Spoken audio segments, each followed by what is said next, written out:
अमर राय सिंह राजपूत जो लिखियल खत पंहिंजे देशवासियुनि ॾे लेखक जो खत। प्यारा देशवासियो, अॼु ईद आहे। ईद जेका साल जे डिघे सफ़र पुॼाणा हयाती वारनि लाइ हिकिड़ो भेरो वतन जी मिटी में मोटी अचण जो बहानो आहे।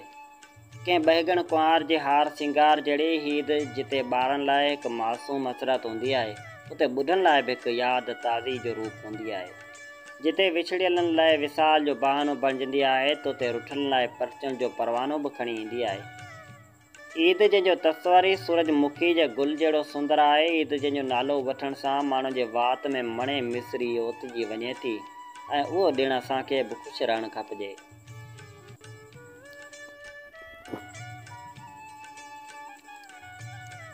हिकिड़ो ॾींहुं सही पर ख़ुशि रहणो आहे। ईद रुॻो अमीर छोकिरी जे कंचन वर्णन करायनि में पातल कांच जे चूड़ियुनि जो कचको न आहे, पर ईद उन ग़रीब नीगरी जे मुख ते टिरदड़ अबम मुर्क जो बि नालो आहे, जेका ॿियनि जे तन ते नवां कपिड़ा ॾिसी बालक हथ करण बदिरां पंहिंजे पोरियत पीउ जे पहुंची जो भरम रखंदे पुराणनि लटनि में मोनालिसा वांगुरु मुर्के थी। ईद रुॻो ड्राइजन जा ढक खोले पेगनि ते पेग पीअण जो नालो न आहे, पर रुखी रोटी खाए मथां पाणी जो ढिक पी सुकून जो साह खणी न चाहींदे बि मुर्कण जो नालो ईद आहे। ईद रुॻो शाहूकारनि जे शाही रधणनि में पचंदड़ पंज पकवाननि जो नालो न आहे, पर ईद उन्हनि नर्दननि जे नज़रनि में निमा शाम वेले अधु मिरी विघार में रधल भत जी प्लेट में बि सुगंध बणिजी समायल हूंदी आहे। ईद रुॻो अछनि कपिड़नि जे नवनि वॻनि में लोड कंदड़ सफ़ेद कालर समाज जी सराय जो ॾिणु न आहे, पर ईद त मेरनि लटनि में सॼो ॾींहुं पापी पेट लाइ पापरा कंदड़नि मज़दूरनि जी मनोकामना बि आहे, जेके सॼी साल अमाले खां पोइ बि हिकु वॻो मस मिलंदो आहे। उहे पंहिंजे मासूम ॿारनि खे ईदी बदिरां आथत ॾींदा आहिनि ऐं उन्हनि जा सम्झू ॿारड़ा उमेदनि जा बिस्तर पाए उदास मल्हाईंदा आहिनि। हा दोस्तो, पाण उन सहरा जा रवासी आहियूं जिते पाणी बकोल इजाद मंगीजे त सिर्फ़ु माण्हुनि जे अखियुनि में मौजूदु आहे, जिते बेतहाशा बुख ऐं ॾुख पिड़कटे वेही रहिया आहिनि, जिते बारिशूं बि महबूब वांगुरु माणा करे वसनि, जिते हयाती जो हरण ॾुखनि जे रिणकच में रोज़ तड़पी तड़पी मरण पंहिंजो मुक़दर सम्झे ऐं माठी माठ में सूर सांदो रहे, उते अहिड़े ॾियारी जी ख़ुशी कुझु ॾढ ॾेई वेंदी आहे। मञूं था त ख़ुशियूं असां लाइ ख्वाब बणिजी वियूं आहिनि, ॾुख असांजे मुक़दर जा महिमान बणिजी हयाती जे द्वारे में अणदावतिया वेही रहिया आहिनि, पर छा कजे।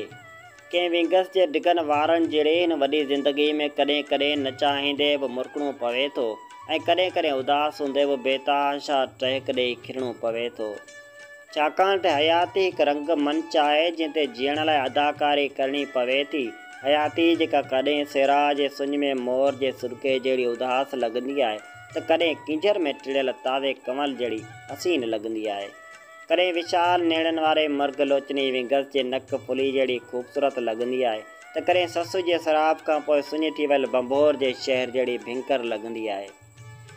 इन दोरंगी दुनिया में हमेशह ॿ रंग रचियल नज़र ईंदा आहिनि। फ़र्द वाहिद खां वठी समूरे समाज ताईं हर हंधि ॿ रंगाई नज़र ईंदी आहे। अमीरी ग़रीबी सर्दी गर्मी पंहिंजा परावा ॾुख सुख मतिलब हर हंधि ॿ रंग आहिनि। हीअ कबीर वारी उहा दुनिया बड़ी बांवरी आहे, जंहिंमें के अधु ढावा राति जो तारा ॻणे सुकून सां सुम्हंदा आहिनि, त के वॾा ढावा पेट वकार में सॼी राति उल्टियूं कंदे विरची जाॻंदा आहिनि। असीं अधु ढावा अमीं वधि ढावा, असीं फतकूं था अमीं फाटो था। को जूस पी पी ओकणिजी वेंदा आहिनि, त के पाणी जे लप लाइ पौरनि वांगुरु तड़पंदा आहिनि, किन खे झूपनि ऐं झुॻियुनि में ग़रीबाणी चुल्ह ते अऊंग चाढ़ण लाइ लप अन्न जी बि नाहे मिलंदी, त के महिलातनि अॻियां क़िस्म क़िस्म जा तवाम उभर करे अरूड़ियुनि ते उछलाए छॾींदा आहिनि, जिन खे ॾिसी असास दिलि माण्हुनि जो मन मुरझाइजी वेंदो आहे ऐं ख़ुशियूं मल्हाइण त अरवाए खॼी वेंदो आहे। तुंहिंजे मेज़ ते तरह तरह ताम अचनि, खाइनि कांग कुता जोठा जाम बचनि, आऊं कीअं लूण चखां मुंहिंजा मारवड़ा रोज़ा रोज़ रखनि। अॼोके इन ईद ते समूरे देश लाइ ईश्वर दर इहा प्रार्थना आहे त शले ईद हर मनुष्य लाइ हज़ारे ख़ुशियुनि जा संदेसा साण खणी अचे। का बि चुल्ह चणग सिवाय न हुजे, हर घर में अबरा सबरा ताम तर्जन, को बि तन लटे लाइ न लुचे, चल कंहिं बि मन में मायूसी न हुजे। कंहिं बि जीजल जी झोली मिटी जे सेर लाइ न सिके, कंहिं तां बि ममता जी छांव पल बि परे न थिए, कंहिं बि भेण जो भरम न टुटे, ऐं का बि बांह चूड़ियुनि खां ख़ाली न हुजे, का बि सींद सिंदूर लाइ न सिके, हर ॻिची में हार सिंगार बणिजल, निरण ते बिंदिया चंड बणिजी चमके।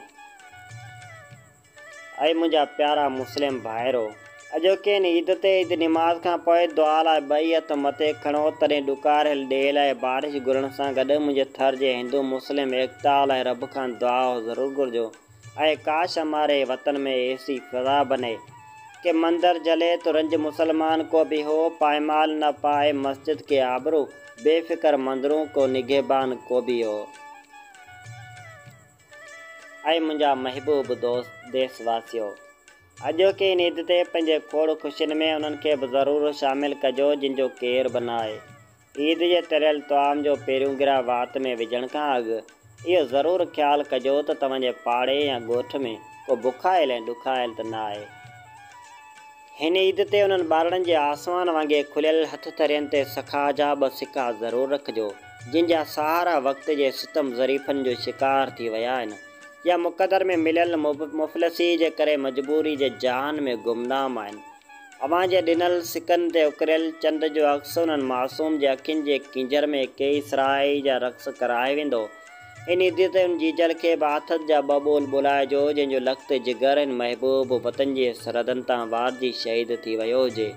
ऐं हा उन पति वरिता पत्नी खां बि ईद ते अहिवाल वठिजो जंहिंजो वर ईद ते पंहिंजे घर मोटण खां अॻु में कंहिं लारी हादसे में ईश्वर खे प्यारो थी वियो।